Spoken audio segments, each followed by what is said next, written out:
राधे राधे दोस्तों। ईश्वर आपके जीवन को खुशियों से भर दे। चलिए कहानी शुरू करते हैं। हमारी आज की कहानी का शीर्षक है आज का लक्ष्मण।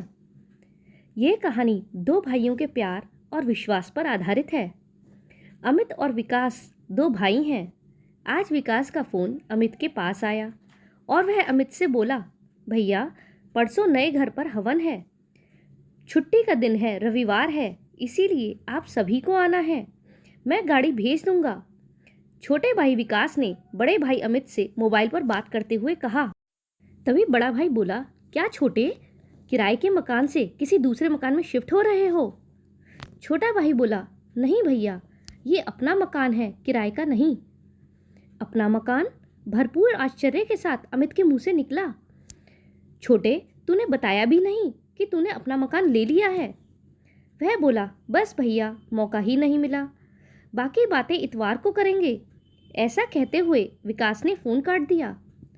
अपना मकान, बस भैया, मौका ही नहीं मिला, ये शब्द अमित के दिमाग में हथौड़े की तरह बज रहे थे। अमित और विकास दो सगे भाई, लेकिन उन दोनों में उम्र का अंतर था लगभग करीब 15 साल।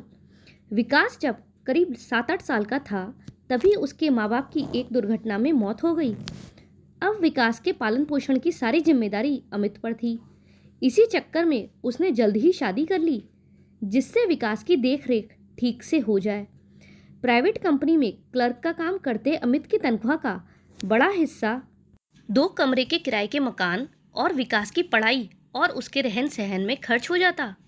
इस चक्कर में शादी के कई साल बाद तक भी अमित ने बच्चे पैदा नहीं किए, क्योंकि जितना बड़ा परिवार उतना ही ज़्यादा खर्चा।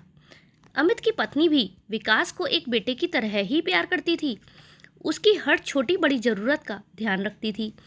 उन दोनों ने मिलकर कभी भी विकास को किसी भी तरह की परेशानी नहीं होने दी। पढ़ाई पूरी होते ही विकास की नौकरी एक अच्छी कंपनी में लग गई और फिर जल्दी ही उसकी शादी भी हो गई।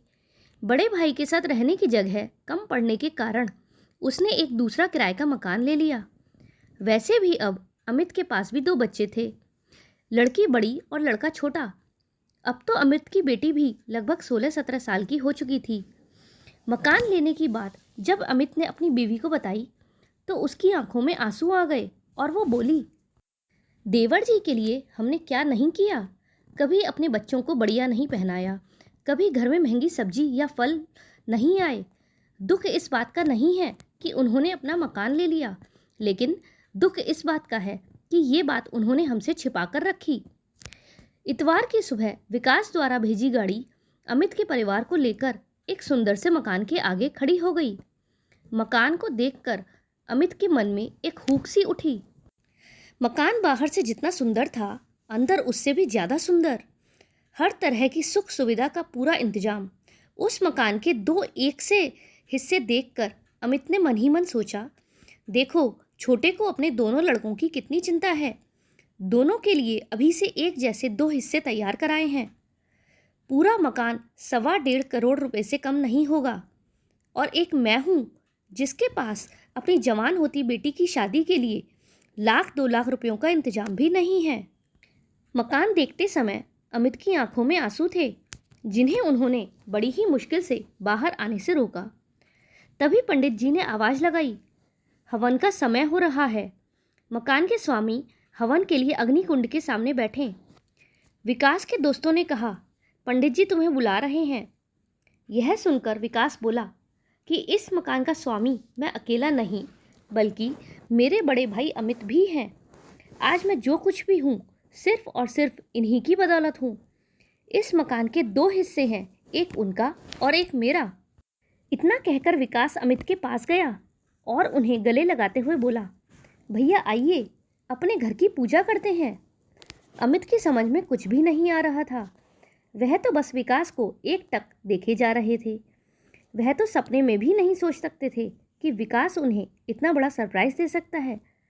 वह एक यंत्र मशीन की तरह विकास के साथ हवन कुंड की तरफ चल पड़े। हवन कुंड के सामने बैठते समय विकास ने अमित के कान में फुसफुसाते हुए कहा, भैया बिटिया की शादी की चिंता बिल्कुल मत करना, उसकी शादी हम दोनों मिलकर करेंगे। पूरे हवन के दौरान अमित अपनी आंखों से बहते हुए पानी को पहुंच रहे थे, जबकि हवन की अग्नि में धुएं का नामो निशान नहीं था। दोस्तों, अमित जैसे भाई तो आज भी मिल जाते हैं, पर विकास जैसे बिरले ही मिलते हैं इस जहान में।